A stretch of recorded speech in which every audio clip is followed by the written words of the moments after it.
Larry Lugar, and once more, I'm so glad and honored to be subbing for the great Johnny Mandolin on the Johnny Mandolin Show. And those of you who don't know about me, I'm Larry Lugar. I'm a jazz guitar player who's recorded 3 CDs for Sexton Records.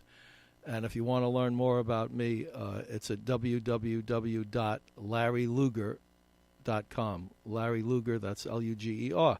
And if you want to learn more about Sexton Records, that brings you this show, it's www.sexton, that's C-E-X-T-O-N, C-E-X-T-O-N.com. And Johnny Anello made all this possible. This is City World Radio. And one of the goals of my show is to bring people in. You know, we live in a very complex world today, and it's surprising, but then when you think about it, it's not that surprising that I run into people who never heard jazz guitar. They never heard classical guitar. You know, there's so many different types of music and so many different outlets where people listen to various types of music. And one of the things I confront very often, I'll tell a little story to that illustrates the problem. Several years ago, the great guitar maker Paul McGill asked me to demonstrate one of his guitars at a club called the Living Room, and I went down there and played one of his guitars, and I was told that a lot of people weren't that thrilled to have a jazz guitar player because a lot of them were classical guitar players, some were country guitar players. And jazz very often has a bad connotation of some cold intellectual guy going like that all night, and a lot of people don't like it in plain English. But what I'd like to put forth right now is the idea that there's good and bad in every types of music. In other words, there are classical musicians who play cold and mechanical. They're not playing the music.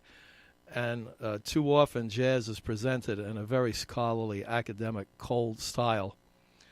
And if that's all you know about it, it's understandable not to be crazy about it. I've seen presentations on television and, of course, on the Internet that I'm not crazy about. And that's all I'm asking for is to consider that if you're going to turn this off because you don't like jazz guitar. And to clearly illustrate what I mean, a lot of people don't understand where the repertoire comes from. Like, what I'd like to point out is that a good jazz musician could take a show from can take a song or a piece of music from a Broadway show. He could play a folk song. He could play a song from a movie. He could play a song written by a jazz musician or written by himself. And he can make it jazz by the way he does it, okay? He adds his personal touch to it.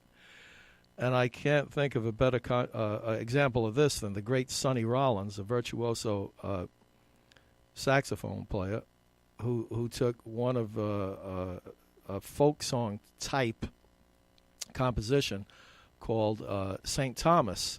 And now everybody knows that song, but he made it a jazz vehicle. It's really like a folk song. Well, it's kind of like a folk song that he wrote. I guess you would call it using the idioms of his folklore. And another example of this is a little recording I made with just myself playing the guitar with a bass player. And we play a song that's an American folk song, but we make jazz out of it. It's called Love, Oh Careless Love. I hope you like it.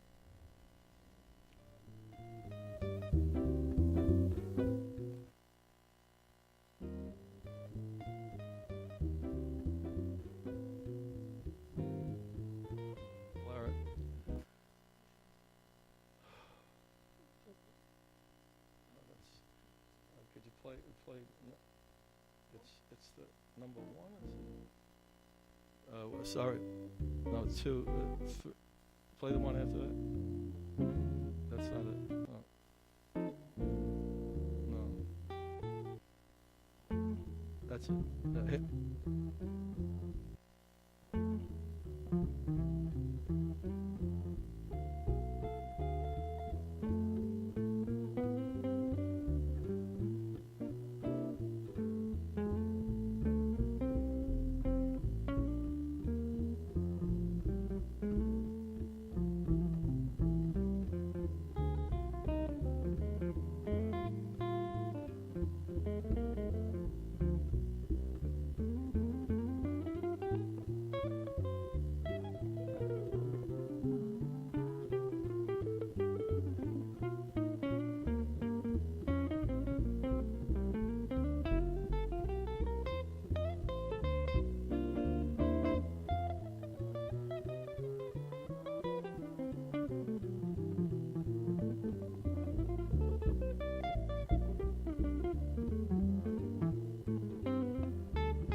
Yeah, that was an old folk song called Careless Love, just to illustrate that a jazz musician can borrow from any type of music.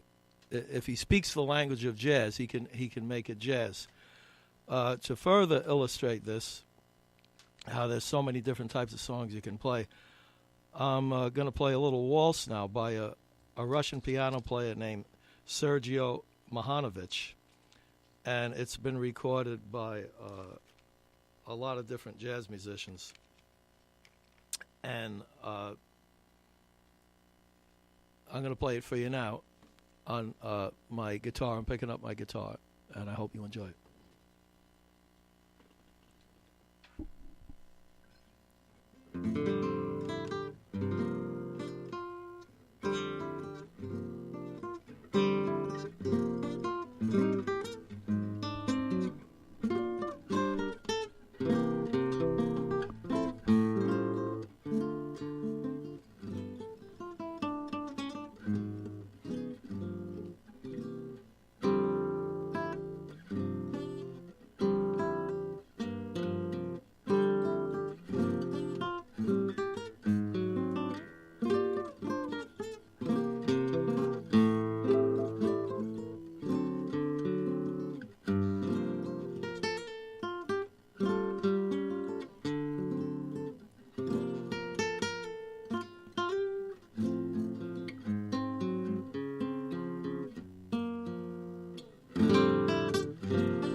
That's a waltz by Sergio Mihanovic. No, Mihanovic, and it's recorded by several jazz musicians, and I hope you enjoyed that. I'm going to play now a song that was recorded by Charlie Parker. It was a standard, and Charlie Parker recorded it on his album Charlie Parker with Strings.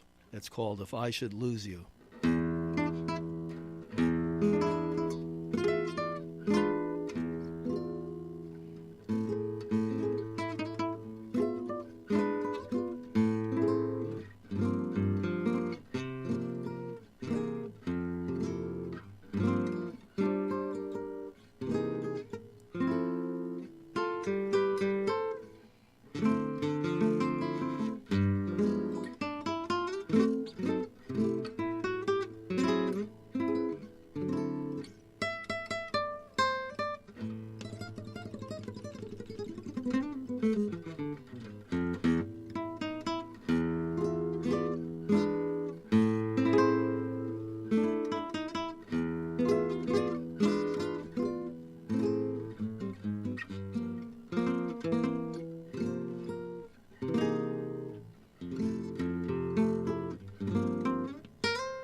Yeah, that was a beautiful standard.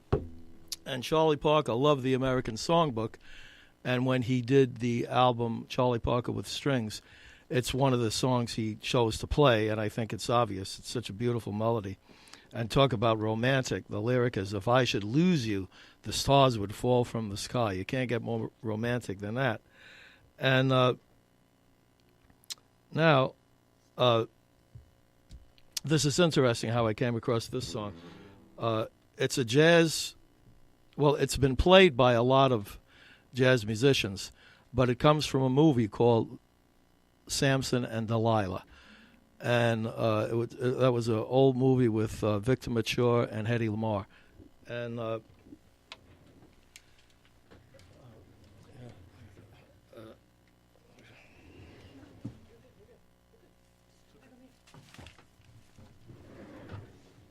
And it's a very romantic theme written by the great movie composer Victor Young. And it was recorded by famous jazz musicians like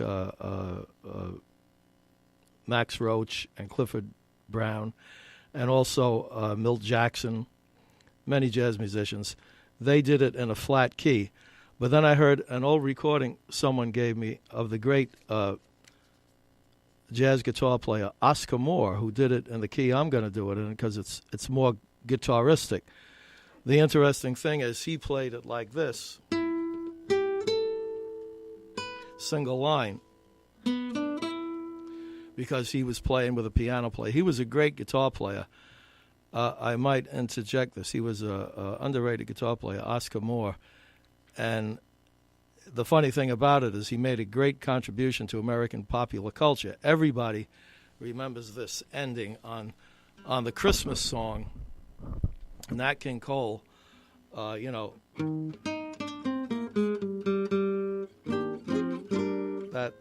Christmas song. At the end of the record, you hear.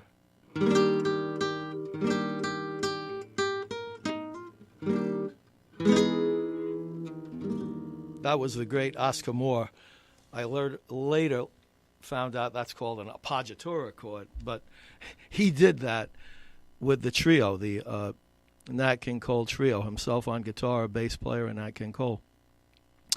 And when they made the record, they added violins. But he was a very well-known guitar player at that time, and he influenced a lot of guitar players, among them Kenny Burrell. You could hear in Kenny's playing the way some of the nuances that Oscar used when he phrased. So this is another example. I borrowed an idea from Oscar Moore, but I'm going to play it in a different fashion, using a lot of chords, because he played it single line because he had a piano player with him. But I hope you enjoy it. It's called The Theme from Samson and Delilah.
That's the theme from Samson and Delilah by the great songwriter Victor Young, who wrote a lot of beautiful songs.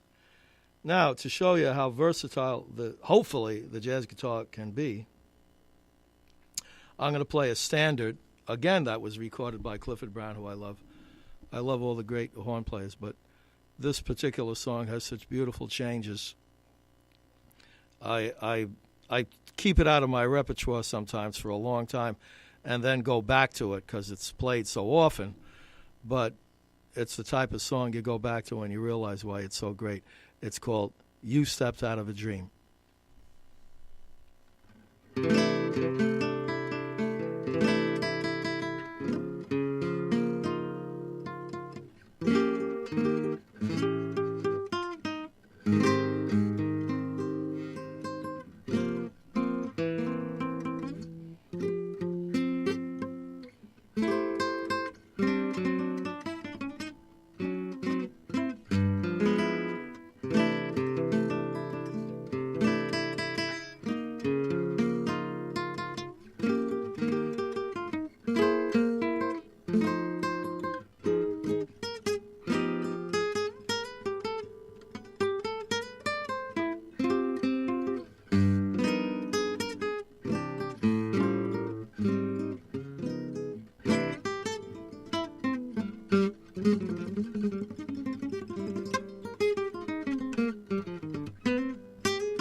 That's a standard called You Stepped Out of a Dream. And I wanted to learn to play that way, kind of like pianistically. In other words, utilizing both single lines, improvisation, and playing the melody in a chord style with bass lines. Of course, the great Joe Pass did that. But hearing a great musician who I had an association with, the late, great Bobby Forrester, I heard him practicing one day on the keyboard, and I said, why can't I do that? I'm still working at it. It's a challenge to kind of like hear a rhythm section in your head and sometimes to imitate that kind of thing. Guitar players very often try to emulate other instruments, like certain phrases are kind of like saxophone-like, and another phrase might be more the way Oscar Peterson would articulate each note. And then, of course, chords, bass lines. You have your work cut out for you. But it's very interesting because there's so many different ways of making the stew. You know, you can add so many ingredients, take some away, add more. And I do a lot of that, you know, unplanned. You know, like I didn't really know what I was just going to do. But you have to take chances. That's part of the music. There was another song I was thinking of on the way here that is a very beautiful song. It's a very interesting story. My wife always liked the movie Two for the Road, a beautiful classic movie called Two for the Road. And the theme in it is a beautiful, beautiful song by Henry Mancini. And I always dug Henry Mancini. Here's another example. All the great jazz musicians, you know, Wes Montgomery played Days of Wine and Roses, and everybody knows Moon River. You know, he wrote a lot of pretty songs. And he was so humble. That's what I dig about him. When he won an award on the Grammys, they gave him the beautiful award, you know. And he said, well, I want to thank Mr. Bach and Mr. Beethoven for all they taught me, you know, because you realize that the harmony that we use all comes out of that. We all do different things with it, you know. But I thought it was a very humble thing for him to say. And the other thing I was delighted about was when they asked Henry Mancini, who wrote so many beautiful songs, very successful. I mean, everybody knows Moon River, you know, that's very, very famous songs. They asked him what was the best of his songs to his, and his evaluation, in other words, what was his best song. and he said two for the road, and I couldn't agree more. I think it's one of the greatest songs ever written, and I'm going to play it on my guitar now.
And to develop more of the theme of what I discussed on another show, everyone borrows from everybody. That last chord I robbed from a Villalobos piece, and I got the idea of robbing it from a Villalobos piece from Jim Hall, who played it on a song he was playing at a club called The Guitar many years ago. I said, "Where'd you get that chord?" He said, "From Villalobos." So if it's good enough for Jim Hall to rob it from Villalobos, I did too, because I mean it with the utmost respect.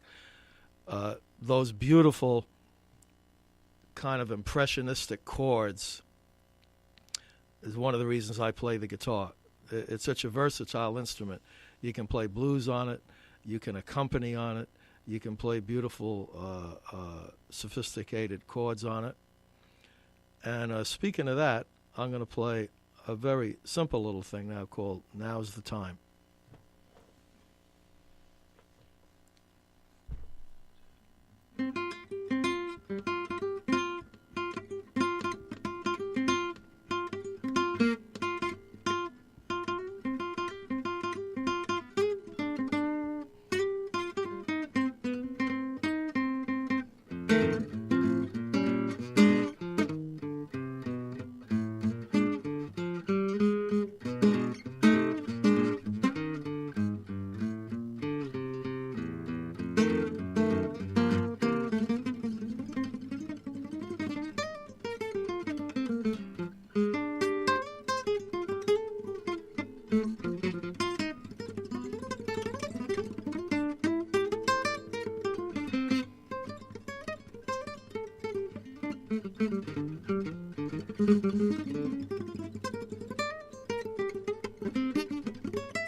That's a blues written by Charlie Parker. Now's the time. And I'd like to thank Johnny Anello for making the suggestion that I bring my guitar. Because if I thank him and it doesn't work out, that was his idea, he can't blame me if it doesn't work out, you know. But I hope you enjoyed. By the way, for those of you who care about such things, this is a Carpio classical guitar made in Spain. And I'd like to mention the wonderful gentleman who recently passed away, a wonderful, very important guy in the guitar world, Tony Acosta. He had a wonderful store I used to love to go to. He used to have a store on 46th Street. And he could go in and buy classical guitar CDs. He had all the great Andre Segovia CDs, and the guitar player who I idolized, I spoke about last week, Nato Lima from Brazil, Los Indios Tabajaras. He had his CDs, and he knew everybody. He was good friends with Nato, too, and he was a wonderful gentleman, very important man in the guitar world. He passed away very recently, Tony Acosta. And he even repaired this guitar that I'm playing right now, this Carpio. It's a Sanchez Carpio guitar that I got from Spain. And he was a real guitar, I call them guitar aficionados. I love guys like that because I have enough trouble playing it, you know. I need people who know how to fix it and, you know, the technical details about how a guitar is put together. I'm in awe of people like that who really understand the science of it, you know, much more better than I do. Like, he looked at my guitar. It had gotten warped because I stupidly didn't put a humidifier in it. And if it's too close to the heat, you know, but he knew how to fix it, and I miss Tony, and all the guitar players will miss Tony Acosta. And now, again, we're discussing repertoire. Another thing that jazz musicians have done since the time of traditional jazz is take a chord progression to a song that's already known, a popular song, and write their own line of it, a line on top of it. I'm sorry. It's been a rough day. Anyway, I did that, and the selection you're going to hear now is from my first album on Sexton Records, and it's a whole different sound than what I've just been doing on the nylon string guitar. This is on an electric guitar with a jazz organ, as I discussed last week. A jazz organ player plays his own bass line, and we also have in the trio a wonderful drummer. The wonderful organ player is Ken Kresge, and the grooving drummer is Butch Bateman. And I'm on guitar with a little line I wrote over an old standard called Pennies from Heaven. I hope you like it.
me, Larry Lugar, with the Larry Lugar Trio. That's the first CD I did for Sexton Records. That was Ken Kresge on the organ and the wonderful swinging Butch Bateman on the drums. They were cooking. And I just want to thank Johnny Anello, because after all, this is the Johnny Mandolin Show, brought to you by Sexton Records, and we're on City World Radio. And to further illustrate, just a minute we're going out, all the different things you can do with jazz guitar, I want to include, I'm going to play a little bit of guitar now, a song by the genius Herbie Hancock, the great keyboard player, and it's called Dolphin Dance.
That's Dolphin Dance, a little version of my own by the great Herbie Hancock.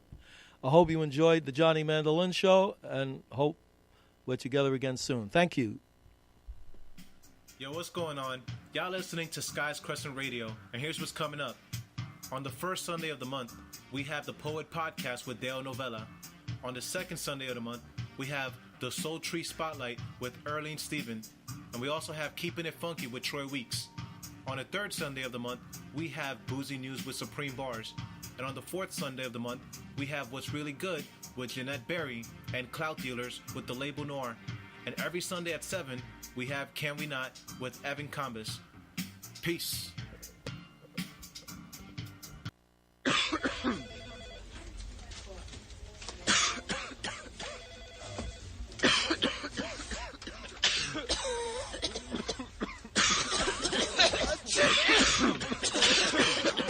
It's hard to miss a day of work, but it's easy to spread influenza. Stay home if you get sick. It's the flu season. For more information on symptoms and treatment, visit mdhflu.com. Sponsored by the Minnesota Department of Health, aired by the Minnesota Broadcasters Association and this station.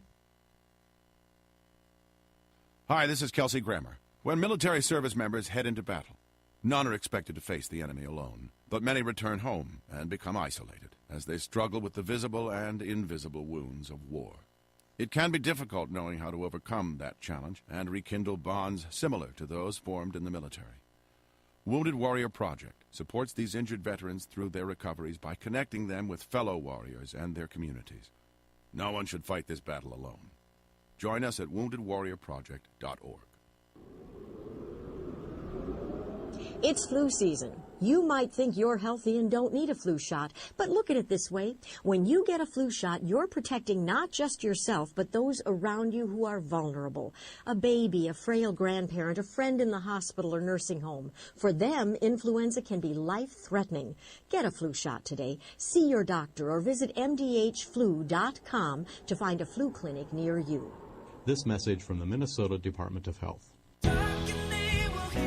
We all want our kids to grow up safe and healthy, so we show them how, and we tell them with honest conversations that let them know what we expect. That's especially important when it comes to alcohol and other drugs. Kids need to know the dangers and how to avoid them. And when it comes to pain medications, opioids, they need to know that they should never be taken without a prescription and never shared with friends or family. It's dangerous and illegal. So talk with your kids, because when you talk, they hear you. Hi, Grandma. Can Nina come over for dinner? Sure. I've been meaning to ask you, what would happen if someone offered you a drink? Grandma? If anyone ever does, I want you to say, no, I have too much respect for my family and I don't want to get in trouble. I promise, Grandma. They really do hear you. For tips